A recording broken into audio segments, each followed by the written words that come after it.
Welcome to Psyched Up, Emotional Fitness Programming. I'm Ron Curtis Jr., Media Director for Emotional Education Services, the producers of this program. And this is your introduction to the EMOed system. What is EMOed? Well, no doubt you're familiar with driver's ed, which of course is driver's education, and phys ed, which is physical education. Well, EMOed is emotional education. EMOed provides us with a system for thinking about and strategies for coping with those inevitable dilemmas in our lives. In this program, we will learn simple and effective skills that will help us to better manage those dilemmas and help keep us more emotionally fit. So let's meet the creator of the EMOed system, Dr. Mary McLaughlin. Mary is the president of Emotional Education Services. She earned a PhD degree in psychiatric rehabilitation counseling at Syracuse University and made a commitment to spend her career in mental health promotion. Mary has used these skills in her work for over 20 years. On this program, she shares some of them with us. Well, Mary, we have a beautiful day here to talk about the EMOed system, but before we get into the specific skills, is this really for anyone? Yes, absolutely. You know, we don't have to be sick in order to want to feel better. People need to understand that good health is more than just simply the absence of disease. In our culture, we place a very great premium on physical fitness. You know, we know how often we should exercise. We know how high our blood pressure ought to be and ought not to be. We know how many fat grams are in just about everything we eat, but we tend to neglect our emotional fitness. Now, the EMOed system is a fitness program for the emotions, and it will help just about anyone to feel better. Mary, this program's entitled Assessing Reality, and this sounds a lot to me like the old, hey, deal with reality, buddy.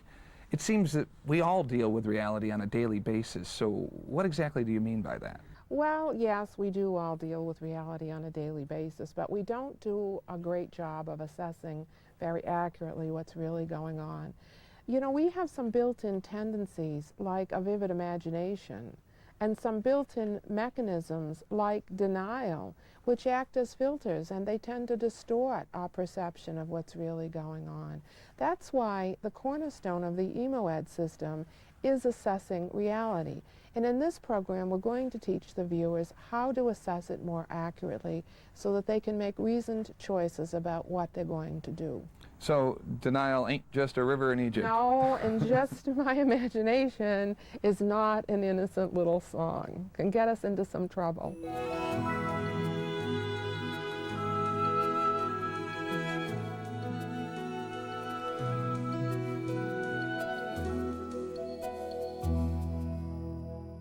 And Mary, you've designed 5 skills that can help us to more accurately assess reality, beginning with skill number 1, which is get the facts. Yes, it's critical to get a clear grasp of what's going on in a situation if we are to make proper choices about what to do. Do you remember when we were children, we were taught to make 2 lists on a piece of paper when we had to make a decision, the pros and the cons? Oh, sure. Well, what I like to do is make 1 list. And on that list, I itemize everything that is actually and factually going on in a situation. So the good, the bad, and the ugly. Yes, everything should go on the page. I call my page what's really going on here. And when we go to the trouble of making such a list, oftentimes an answer to our dilemma comes into much clearer focus. Mary, I know from working with you that the goal of our organization is not only to help people, but to teach people to help each other. Yes. And I had an instance where I used this first skill just a couple of weeks ago. I have a friend, Kathy, who has allowed me to use this story on this program. She has 2 kids. She's married with 2 children, and she was driving home one day with the 2 kids through a neighborhood that she and her husband very much wanted to be able to move into one day. It has better schools for the children. It's also a safer neighborhood. And she passed by a house that she fell in love with. Well, they had an open house, so she stopped. She and the kids went through. All 3 of them loved it. She found out it's in the price range that she can afford, that they can afford. So she goes home and tells this to her husband. Now, sight unseen, he says, yeah, we'll move. He was familiar with the home and the neighborhood, but he thought it sounded like a pretty good idea. His only stipulation was, I'm not going to lose money on our house. Now, they live in a part of the country where they're experiencing a recession, and it's reflected in the real estate market. So Kathy starts to get very upset about this stipulation. So this is where she starts to work herself up. Right, this is where the imagination comes into play. Now, he went off to work, and I subsequently talked to her between this time, right after he left. And I said, you know, so what's new? And she tells me about the house and how excited she is, and it's a new school system for the kids and a nice neighborhood. But I could see something was troubling her. What's wrong? Oh, my husband. He said we're not going to take less for this house than we paid for it. Now, that's impossible. She said, we have to lower the price. Otherwise, we'll never be able to get in this neighborhood. We'll never get this house. We're not going to get this opportunity again. And I went, stop for a minute. And she knew the work I was doing with you. And I said, let's use one of those skills that Mary has. And it's assessing reality and getting the facts. And we made a list of what was really going on. What was really going on is she had a great situation. She had a great house that she loved and the kids loved, that her husband agreed to move into. It was a nicer neighborhood, better school system. He agreed to move despite the fact that he just finished a playroom, building a playroom for the kids in the basement and adding a deck onto their existing home. And I said, but the only problem is the price of the house? She's like, yeah. I said, Mary has something called imagination on fire. That's where we take something to the worst possible conclusion. She goes, that's me, that's me. You call it awfulizing as well. And she saw that, recognized that in herself. She was going to confront her husband that night, and perhaps getting into this big argument. I said, why don't you just take the good situation, the victory that you have, sit on this, wait till you meet with the real estate agent. Well, flash forward 2 weeks. They have since agreed on a price. Her husband did come down at the suggestion of the real estate agent. Two families walked through the house on the first day of an open house, give them an offer. They sold the house, their offer was accepted. So by using the skill of making the list, watching her imagination, she avoided a disaster and got what she really wanted. Well, imagination is really a two-edged sword. You know, we can have very rich and vivid imaginations, and we can write wonderful novels and create beautiful paintings, but it works in the other direction too. We can imagine how awful things can be, and they're not really that awful. It's just we imagine that they're going to become that way, and we get into this spiral of dissent in a situation, and the situation can just get worse and worse. So we have to stop ourselves and override this. We have to be very firm with ourselves to override that tendency to what I call awfulize with our imaginations, and to deal with what really is happening, not how bad it could be and all the things that could go wrong. You know, we have another, the flip side of this is the process of denial. You know, this is another thing wherein we sabotage our perception of reality. If you ever give anyone bad news about anything, the first thing they'll say was, oh no, that's not true, it can't be. You see, we have a built-in tendency to deny things that we don't want to see or hear. In fact, sometimes when we're talking with people, they'll actually, if you tell them something that they don't want to hear, like next Saturday we're going to clean the garage, or next Saturday my mother is coming to spend a whole month, you know, the mother-in-law thing. And I've seen a man, he'll actually cover up his ears and say, no, no, I don't want to talk about this, I don't want to talk about this, and walk away. But when we do that, we deny ourselves the opportunity to hear the real and true facts. So it's very important to be very cautious about vivid imaginations sabotaging our perception of what's really going on, and this tendency towards denial of the facts, which also will work to sabotage our perception of reality. Now let's review skill number 1. Get the facts. Make a list and write down what's really going on. Remember, denial and our vivid imaginations can distort our perception of reality, so we need to recognize both and to discipline ourselves to override them when they interfere.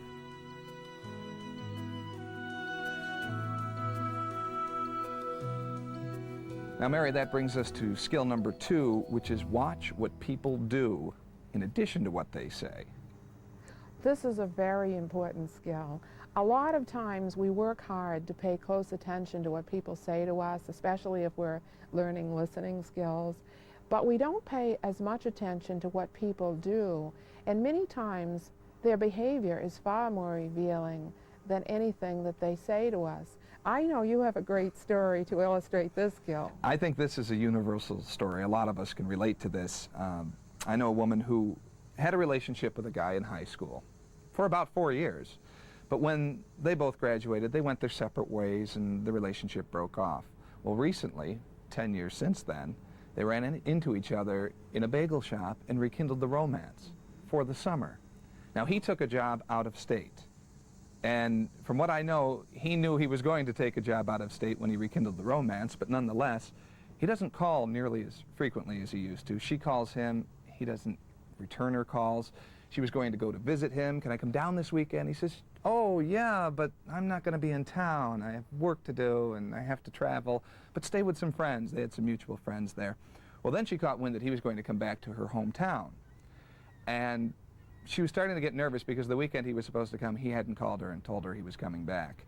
And she said, should I call his mother and leave a message to have him call me when he gets there? And I'm, oh no. Well, he never came back. He never told her. She caught up with him out of state, called him, and she said, well, are you not interested? Do you want to just cut this off? And he went, no, we can make this work. We can do the long distance relationship thing, which is what he said when he left. But to me, being out of the situation, I'd say, look at what he's doing as opposed to what he's saying. He's saying, yes, we can have a long-distance relationship, we can make this work, but he's not calling her back. He's not visiting her. He's not there when she visits. The message that he's delivering with his behavior is the total opposite of the message that he's delivering verbally to her. And she needs to train herself to look clearly at what he's doing and to get the message from what's going on there. You know, there are some people in the world who outright lie to us, but a lot of people deceive us because they think it is more socially acceptable. They think it's more polite, and they don't tell us the truth. So it's important to look at what they do in order to figure out what the truth is. Now a review of skill number 2. Watch what people do, in addition to listening to what they say. Many times what people do is far more revealing than what they say.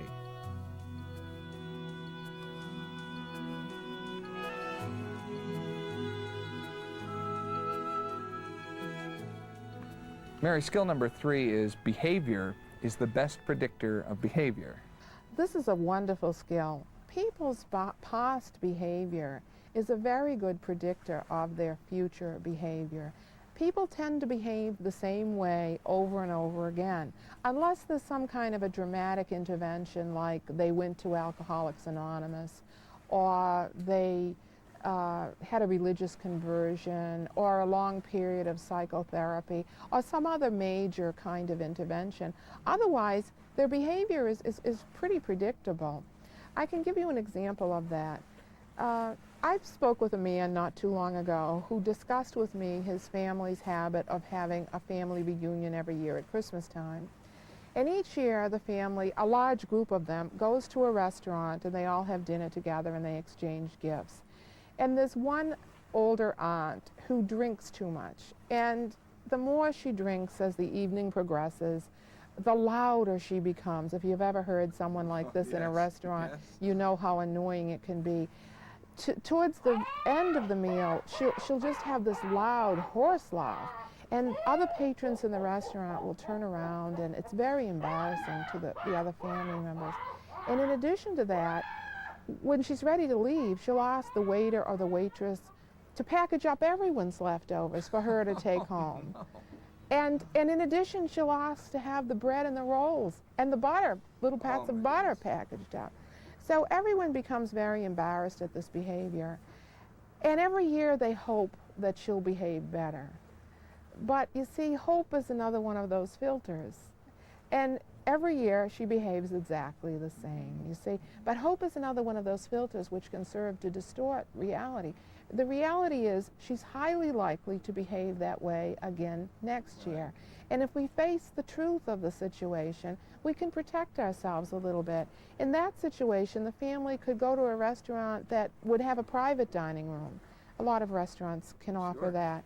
Or they could have food brought in, a caterer, deliver food to one of their residences and have the same party and the same enjoyment and just not suffer the embarrassment with this one family member. Now there's another story that's one of my favorites that you heard just a few weeks ago on a radio show. Tell us about this. This is my favorite story to illustrate that behavior is the best predictor of behavior. I was listening to the radio just a couple of weeks ago, and a man called in to the show, and he said that he had been married for 20 years, and he had a very happy marriage. He had a nice house, 3 beautiful children, and he'd married his high school sweetheart. They had been together all through high school, so they've been together now a total of about 25 years. And he said that he was calling because he had one problem, and that was that about every 5 years he tended to lapse into an affair with another woman. And these things, he said, didn't last very long, but they just kind of occurred regularly. Now, the host of the program said, well, is this going on in your life now? And he said, yes, it is. In fact, it's even worse than before, because the woman this time is an employee at his company. He owns the company, and he had hired her. In addition to that, she's an older woman with a bunch of teenagers, and she's married. Well, at this point, I'm thinking it's nice that he's going to deal with this, because I'm sure it's causing his wife a lot of pain and suffering. And the host of the program said to him, how can we be of help to you today? And he said, I want to know how to get my wife to stop nagging me about this. I'm happy with my marriage. I'm never going to leave her, but she keeps tooling on me about this. Oh, my. Well, you know, what immediately came to mind is this skill. Behavior is a very, very good predictor of behavior. And I'm sure that man has made lots of promises to his wife. Again, people's words oftentimes are not as revealing as their behaviors. And I'm sure that she's had a lot of hope that things might be different. But again, hope is one of those filters that tends to distort what's really going on. He is not likely to change, and she needs to decide whether she can live with that or not. Now a review of skill number 3. Behavior is the best predictor of behavior. Remember that the way people have behaved in the past is very likely to be the way they will behave in the future. When we realize that fact, we can better prepare ourselves for future situations.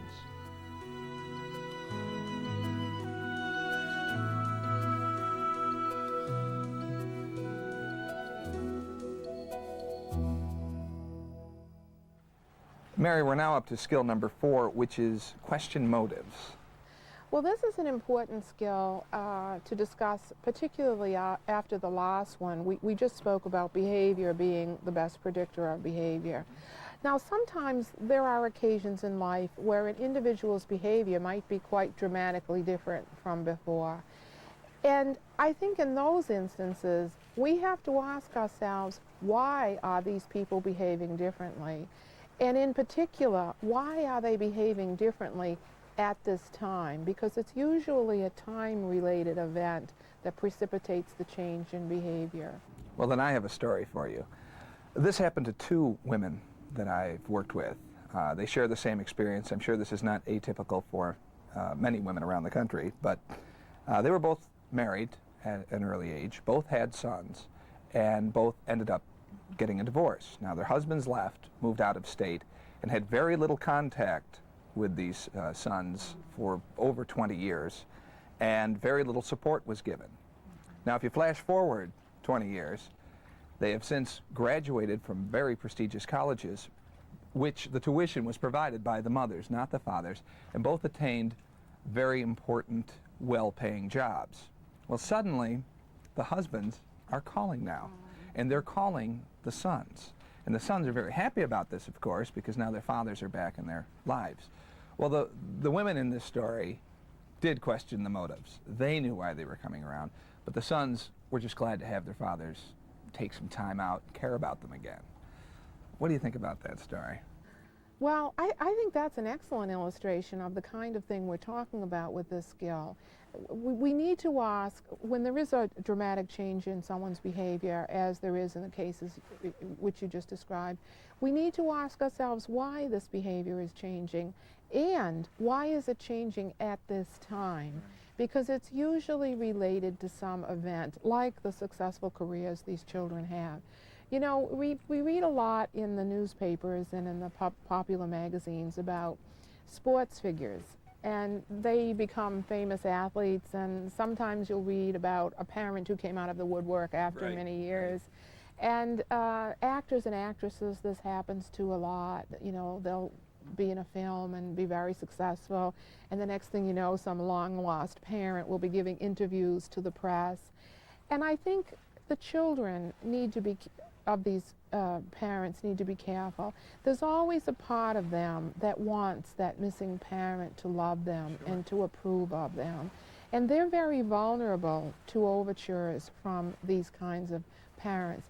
And I don't mean to imply that the reunion should not occur, but I think the child needs to be realistic about what is likely to occur.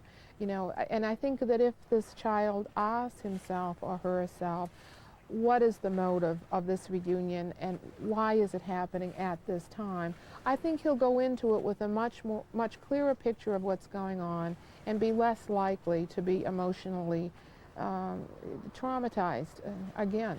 Also, Mary, I had the job of going out and interviewing a couple that won $7 million in the lottery. And they told me they couldn't believe how many relatives and friends they had after they won the lottery. Oh, sure, yes. Well, I'm just reminded, sitting out here in this beautiful location on the lake, that the same thing happens in the summer months here in the Northeast with people who own houses and cottages on lakes and rivers. You know, they see far more many guests in the summertime, I'm sure, than they do in the wintertime. And I think it's the same thing, you know. And it may not be that the people love the hosts and hostesses as much as they love their places. Right. So we need to just be realistic about what's going on.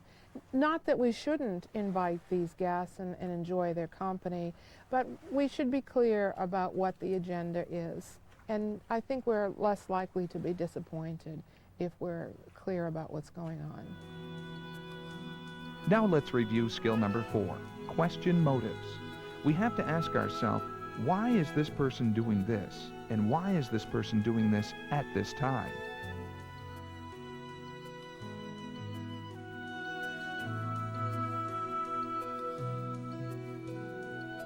Mary, the fifth and final skill in assessing reality is to determine responsibility. This is another very important skill, because a lot of times other people try to make us feel like we are the problem, and then we feel guilty and we try to solve problems that really we cannot solve. Or the other side of the coin, a lot of times we blame someone else Right. I'm for not the problem. For a problem that is really of our own making. You know, we were just at the university yesterday and we spoke with a professor there who gave us a wonderful example. She talked about all the times when students have come to her at the end of the semester and said, "You gave me a 63." Yeah, and actually, now if they took that situation and plugged it into this system, the first 4 skills, like using any, let's say the first one, listing the facts, getting the facts, they probably say to themselves, well, now how often did I go to class? Only half of the time. Not too often. How often did I study? Once a week. Oh, I missed the final project. It would be obvious. Exactly. So the solution to that problem is not to go and be unpleasant to the professor, but maybe to retake the course and do the homework and do the studying. But we do deflect blame a lot of the time. Like, that police officer gave me a ticket, you know, is another one. But there are times also when those are times when we should accept the blame, but there are times when we shouldn't. And there are people who try to make us feel responsible for certain problems when we are not. And I'm reminded of a story a young girl told me once. She was about 12 or 13 years old, and she was the oldest child in a large family. And her mother was a pretty angry and bitter woman who yelled and screamed a lot at the oldest daughter in particular. And one day the mother went shopping for an important event, a wedding dress or something to wear to a wedding, and the girl figured that the mother would be gone all day and maybe into the evening and would come home tired and irritable. So when she got home from school, she cleaned up the whole house. She prepared dinner for the children and washed the dishes and put them away. She made sure that the laundry got done, and she also made sure that all of the children got baths and were into bed by the time the mother came home. Everyone should have a daughter like this. Everyone should. I wish I did. And what happened was the mother came home at 10 p.m. and she came in, and the first thing she saw was 6 loaves of bread sitting on top of the refrigerator. Now, in this neighborhood, there was a baker who delivered baked goods every day to the families who subscribed to his delivery service. And the mother had this long-standing feud with the baker, apparently, that when she wasn't home, the baker tended to leave far more food than she needed, and she resented that. So when she came into the kitchen, the first thing she spotted were the 6 loaves of bread. And she started yelling at the girl, "Why did you let him leave that? You shouldn't have let him leave that. We don't need all of that bread. Now we're stuck with all of this bread." Well, the girl by this time, it was late and she was exhausted. And she just left the kitchen in tears, saying over and over again to herself, "What have I done wrong? What have I done wrong?" But there are many people like this in life who try to make us feel that we have done something wrong and that we should solve the problem, when in fact in that situation the problem clearly was between the mother and the baker, and the communication needed to occur between the two of them, and the little girl had done everything right. Let's review skill number 5, determine responsibility. Ask yourself who is really responsible. If you use some or all of the first 4 skills in assessing a situation, the answer should be quite obvious.